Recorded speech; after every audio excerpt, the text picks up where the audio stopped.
Ladies and gentlemen, we have a dramatic development in a story that has shaken the Roman Catholic community in Singapore.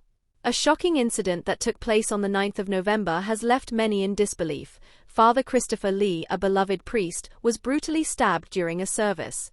Today we bring you the latest news on his condition. Stay with us to understand what happened, how the community is rallying, and what's next for Father Lee and the alleged attacker. You'll want to hear this full story and we'll be asking for your opinions, so keep watching. Father Christopher Lee, the priest involved in the horrifying stabbing incident at St. Joseph's Church along Upper Bukit Timah Road, has finally been discharged from the hospital. The incident, which occurred during a 5:30 p.m. Mass on the 9th of November, stunned parishioners as they watched in shock. It's hard to imagine the fear and disbelief that must have swept over the congregation at that moment. Imagine being in the middle of what should be a peaceful ceremony and suddenly, chaos breaks out. What do you think could drive someone to commit such an act in such a sacred place? Feel free to share your thoughts in the comments below. The good news is that Father Lee is now out of the hospital and is on his way to recovery. On Friday, the 15th of November, the Roman Catholic Archdiocese of Singapore shared an update, stating that Father Lee has been discharged. However, he will be on medical leave to recuperate fully, as stated by the Archdiocese, and they have urged the community to give him and his family privacy during this period. The Archdiocese also requested the community for their continued prayers for Father Lee's full recovery. The Church made it clear that while people's concern and support have been overwhelming, they ask for some time and space to allow Father Lee to heal. This kind of privacy, especially during such challenging times, is vital. Viewers, what do you think is the best way for communities to support individuals in such situations? Leave your suggestions in the comments. It is heartening to see that despite everything, Father Lee remains grateful for the community's overwhelming love and support. In a statement, he expressed his sincere gratitude to everyone, mentioning that the prayers and well wishes from the Catholic community and particularly the parishioners from St. Joseph's Church have been a source of strength and comfort during his recovery. On the 10th of November, just a day after the stabbing, a video emerged on Facebook showing Father Lee giving a thumbs-up gesture while with Archbishop William Goh.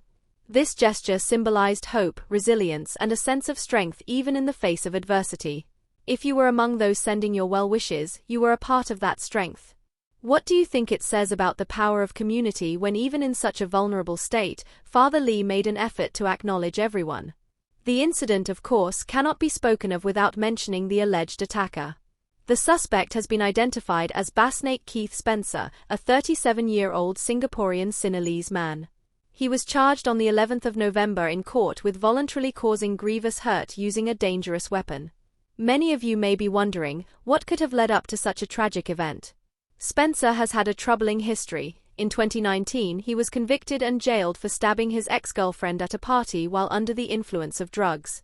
It's clear that his violent tendencies are not new, and this incident has brought up questions about his state of mind and the steps that could have been taken to prevent such an act. How do you feel authorities and communities could address such individuals to ensure such events are prevented in the future? We're interested in hearing your perspectives. St. Joseph's Church has, understandably, requested parishioners not to visit Father Lee while he recovers. In their Facebook post, the Church reiterated the need for Father Lee's privacy, emphasizing that his recovery comes first, and we must all respect that. Such a tragic incident raises many questions about safety, mental health, and the importance of security in places of worship.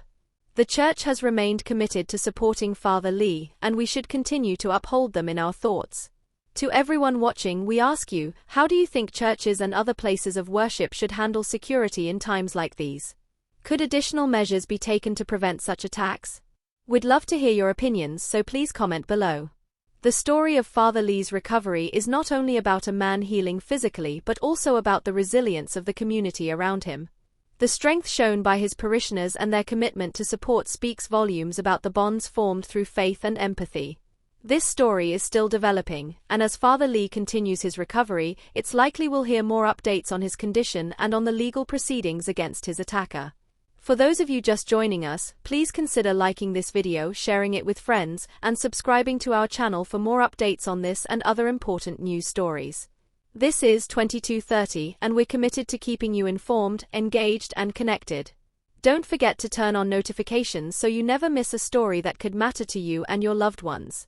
Let us know in the comments below what you think about this shocking incident and how society can prevent similar events in the future.